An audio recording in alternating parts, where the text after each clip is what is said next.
big area, and all there is only farmers. Farmers and houses are built randomly, so nobody can tell. We don't know what's happening. We don't know what's going on there. But all we know is our people are there fighting very bravely, and they're insisting to send Gaddafi troops away from Nawfaliyah to rescue the people surrounded there and kidnapped, because so many people are missed when bin Jawad conspiracy was there. Did you yourself see any of the action, Khalid? Can you tell us how strong the government troops were, how many there were? It's heavy. It's a big number of troops, because from some army was surrounding Bani Walid in the 100 kilo before Tripoli has come to serve to support Gaddafi troops, and we've been told that another army from Sabha has joined the Gaddafi troops in Sirte. But I can confirm that our revolutionaries troops or fighters is big number too, and support is coming from Benghazi, Tobruk, and all the eastern area. What is What is the mood amongst the rebel fighters, Khalid? Can you tell us whether they still believe that they have the ability to topple the government? You know, I can confirm that our people, the revolutionaries, are going there either to win or to die. They said it's their freedom, and nobody, they don't depend on anybody. They depend on themselves. All they need is more weapons. All they need is more organizing. All they need is the time, and they said they are going to liberate all Libya. All right, Khalid, thank you very much indeed for talking to us. I can confirm that one airplane been shot down yesterday evening at around 6 o'clock, and somebody told me from Zliten that Gaddafi troops are making 35 gates from Harawa, 40 kilometers from Sirte, for checking up. And there are any foreigners from any nationality passes that gate. They are collecting them and they are sending them some way from Zliten. Zliten is about 80 kilometers from Tripoli. They're collecting them in Zliten, and then they're taking them to the south from one road called Asdada, and they are disappearing there. Nobody knows. All these foreigners, workers, Egyptians, they're taking them and isolating them somewhere there. All right. Khalid Kwafi in Brega, thank you for talking to us. Thank you.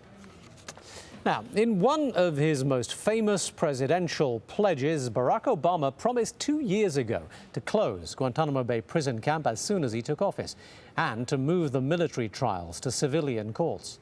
But the detention center in Cuba is still open, and now Obama's given the order for the military trials to resume there. John Terry reports. Just after he took office, President Obama promised to keep a campaign pledge and close Guantanamo within 1 year. It is a rallying cry for our enemies. It sets back the willingness of our allies to work with us in fighting an enemy that operates in scores of countries.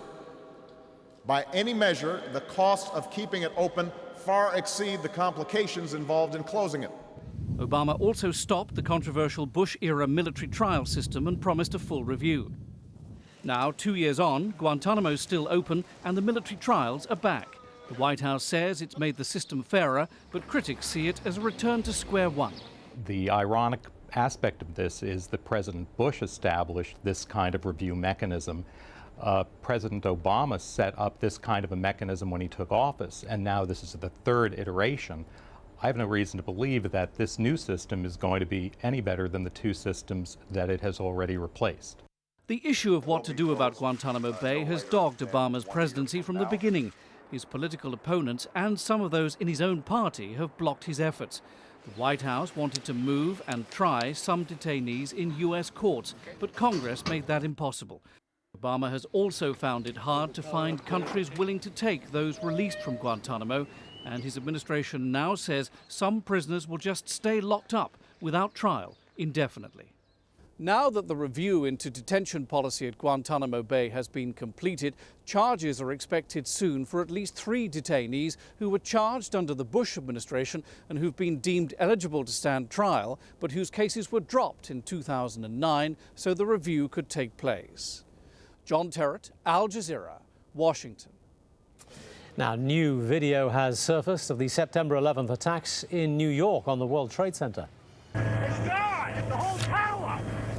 This footage was shot from inside a police helicopter hovering above the Twin Towers. The 17 minutes of footage was part of a cache of evidence given by New York City authorities to a federal agency that was looking into the collapse of the towers. Now, oil prices have reached 2-year highs once again, fueled by the unrest in the Middle East and North Africa. Still to come on the programme, we'll take a look at the impact the situation in Libya could have on the global economic recovery. Also, Mexico's saint of death. As the drug-related violence continues, many people are seeking comfort in spirituality.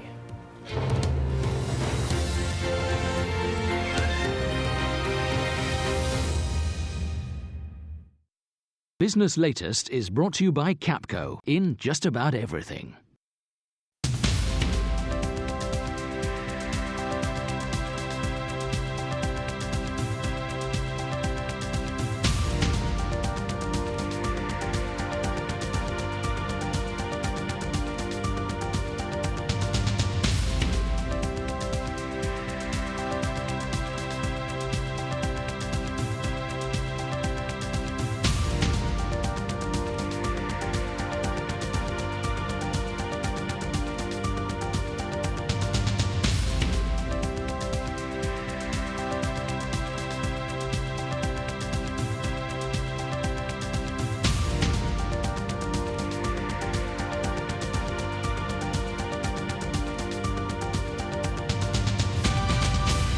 Business Latest is brought to you by Capco in just about everything. A debilitating condition afflicting millions of women across the developing world.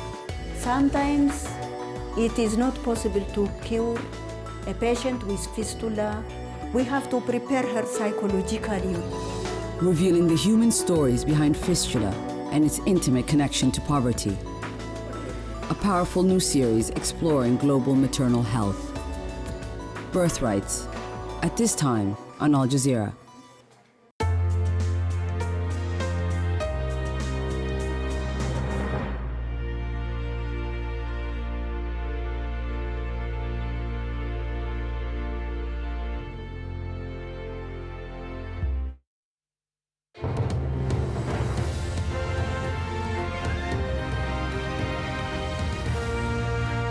Hello again.